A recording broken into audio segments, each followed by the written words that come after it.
सच का विगुल, खबरें सच्चाई के साथ, देखते रहिए। एसोसिएशन के सभी लोग आए थे, क्या बातचीत हुई है, किस प्रकार के आदेश दिए गए? आज जो ठाणे शहर और आसपास के पुलिस स्टेशन के एरिया में जो बार चलाते हैं, जहां पे न्यू ईयर की ईव की पूर्व संध्या में लोग जमा होने वाले हैं, वहां पे उनको ये इंस्ट्रक्शंस दिए गए हैं कि अगर वो उनके ये ध्यान में आता है कि कोई भी उनका कस्टमर अल्कोहल का सेवन करते हुए गाड़ी चला रहा है तो उसे उसने नहीं करने देना है और उसके लिए उसकी सहूलियत के लिए ड्राइवर वो प्रोवाइड करे या फिर टॅक्सी की व्यवस्था करके दे।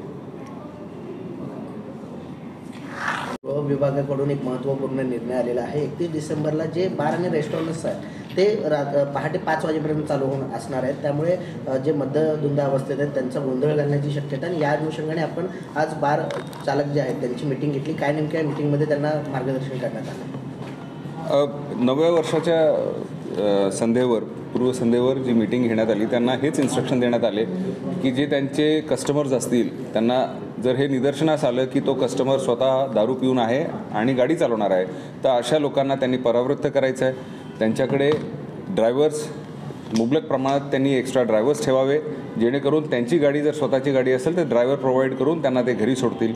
तशा परिस्थितीत नसेल तर टॅक्सीचा उपयोग करावा, तेही नसेल तर अशा ठिकाणी त्यांना कुठं रेस्ट करण्यासाठी जेणेकरून जेव्हा त्यांचं इन्फ्लुएन्स जो तो कमी जाईल मग नंतर घरी जाऊ शकेल। त्या निमित्ताने एक हे सांगण्याचा प्रयत्न केलेला आहे की तो स्वतःच्या जीवाला धोका निर्माण करत नाही, गाडी चालवत असेल मद्यधुंद अवस्थेत तर इतर लोकांच्या जीविताला सुद्धा तो धोका आहे आणि त्यामुळे तो त्यांचं कर्तव्य आहे की अशा लोकांना दारूच्या नशेत असताना कोणत्याही प्रकारे गाडी चालवणार नाही याची खात्री त्यांनी करायची। कोणकोणत्या विभागातून हे आज हॉटेल व्यावसायिक आले होते आणि त्यांना देखील नोटीस देखील दिली जाणार आहे का नियमाच्या अटी शर्ती पाळण्यासाठी? त्यांनी कशा प्रकारे प्रतिसाद आपल्याला दिला? त्यांनी अतिशय चांगला प्रतिसाद दिलेला आहे, त्यांना ह्याची जाणीव झालेली आहे आणि त्यांनी आम्हाला सकारात्मकदृष्ट्या 100% त्याचा प्रतिसाद देणार आहेत।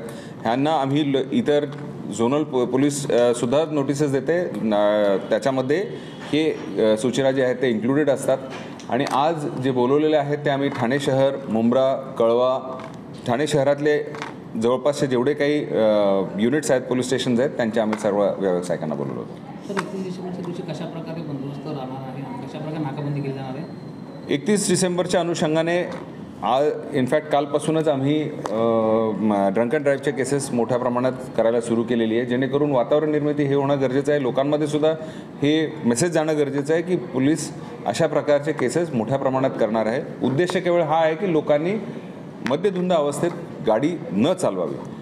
त्या अनुषंगाने आम्ही पोलीस स्टेशनचे जे नाकाबंदी पॉईंट्स आहेत त्या सर्व ठिकाणी ट्रॅफिकचे कॉन्स्टेबल आम्ही डिस्ट्रीब्यूट करू आणि ड्रंक अँड ड्राईव्हसाठी ब्रेथ अनालायझर्स मुबलक प्रमाणात वाटप करण्यात येतील जेणेकरून प्रत्येक पोलीस स्टेशनमध्ये कमीत कमी 3 ते 4 ठिकाणी नाकाबंदी लावून ड्रंक अँड ड्राईव्हचे केसेस करण्यात येतील। सर नवीन वर्ष जीवाशी बेतण्याशी असतो, अनेक ॲक्सिडेंट होत असतात, काय त्यावेळेस देखील आव्हान हेल्मेट न घालणं, सीट बेल्ट न वापरणं, त्याच्यानंतर नागरिकांना काय? अगदी बरोबर आहे। मी आपल्या माध्यमाने हे आवाहन करेन की एक तर कोणत्याही परिस्थितीमध्ये मद्यधुंद अवस्थेत त्यांनी गाडी चालवायची नाही, मग ती 2 व्हीलर असेल किंवा 4 व्हीलर असेल, जे काही वाहनं ते चालवणार आहेत त्या संबंधाने जे रूल्स आहेत किंवा रेग्युलेशन्स आहेत त्याचा पालन करावा। उदाहरणार्थ 2 व्हीलर चालवत असतील तर हेल्मेटचा वापर 100% करावा, 4 व्हीलर असतील तर सीट बेल्टचा वापर करावा, 2 व्हीलरमध्ये ट्रिपल सीट किंवा तत्सम प्रकारचा गुन्हा नाही करू नये। त्याचबरोबर कोणत्याही परिस्थितीमध्ये गाडी रॅश ड्रायव्हिंग 2 व्हीलर असो किंवा 4 व्हीलर न करावा। आज जो मीटिंग हुई थी होटल से सब मालिक करते क्या कहना चाहोगे 31 किस तरह से सेलिब्रेट होने, क्या क्या चर्चा हुई है? पुलिस द्वारा क्या सूचना दी गई है? पुलिस द्वारा ये सूचना दी कि ड्रिंक एंड ड्राइव करो ना का, आपको समझो ड्रिंक करने के तो आपके साथ एक ड्राइवर को लेके आओ, नहीं तो रिक्शा से ले लो, टैक्सी से ले लो, प्रॉब्लम मत करो और किसी को जीव हानि मत करो क्योंकि आपका पीछे आपका फैमिली आपके लिए वेट करते रहता है। आप लोग प्लीज़ 31 है, सबको नया साल मनाना है लेकिन एकदम सेफ्टी और ट्रैफिक को सबको इज्जत करते आगे जाओ। आप लोग को भी अच्छा है, पुलिस डिपार्टमेंट को भी अच्छा है। पुलिस लोग ने जो सूचना दी है किस तरीके से आपके द्वारा पालन किया जाएगा? हम लोग का यहाँ पे कैसा जो भी ज़्यादा ड्रंकर्ड पर्सन है समझो वो चल नहीं पाएगा, इसके लिए हम लोग उनका नंबर लेके उनका फैमिली को इन्फॉर्म करेंगे।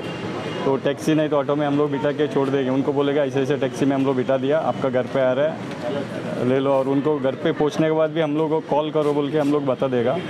तो हम लोग के हिसाब से सभी को जैसे रूल को पालन करते आगे बढ़ो बस। क्या टाइमिंग दिया गया है उस टाइम के अलावा टाइम लगाएंगे तो कार्रवाई भी हो जाएगी, एक्शन भी हो सकता है? हाँ, नाकाबंदी सभी जगह है, सभी जगह चेकिंग करेगा और पुलिस लोग किसी को भी ड्रिंक एंड ड्राइव है उन लोग को किसी को अलाउ नहीं करेगा, केस कंपलसरी करेगा, फिर इसमें आप लोग को भी प्रॉब्लम होगा, आपका फैमिली को प्रॉब्लम होगा। इससे अच्छा आप लोग रूल को फॉलो करो, सबको अच्छा है। होटल का टाइम क्या रहेगा? होटल का टाइमिंग 5 o'clock का मॉर्निंग तक दिया हुआ है, लेकिन कस्टमर कैसे रहेगा वही सब से हम लोग चालू रखेंगे। 5 o'clock मीन मॉर्निंग तक चालू नहीं रखेंगे, कस्टमर रहेगा तो रखेंगे, नहीं है तो हम लोग जल्दी क्लोज कर देंगे। नाम सर? मेरा नाम शशिधर शेट्टी, दर्यासागर हॉटेलचे। अशा प्रकारे बैठक झाली ते DCP ऑफिसला। एकंदरीत 31च्या रिगार्डिंग ही मीटिंग होती की ड्रिंक अँड ड्राईव्ह संबंधित पार्किंग इश्यूज किंवा हेवी ट्रॅफिक जे असते त्यावेळेस किंवा जेव्हा एखादा कस्टमर ओव्हर ड्रिंक करतो किंवा ही इज अनकॉन्शियस तेव्हा आपण काय केलं पाहिजे किंवा आपण त्याला ड्रायव्हर प्रोव्हाइड करून दिला पाहिजे किंवा त्याला घरी पोहोचवलं पाहिजे, ह्याच्या संदर्भात एक साहेबांनी एक प्रॉपर ब्रीफ दिलं आहे सगळ्या रेस्टॉरंटला ठाण्यातल्या। त्या हिशोबाने आता आम्ही 31ला किंवा वर्षभर जे पण असेल ह्याच्याप्रमाणे आम्ही काम करू। नाव काय आपलं? झुंजार सिनकर, रॉयल मेरिडियन।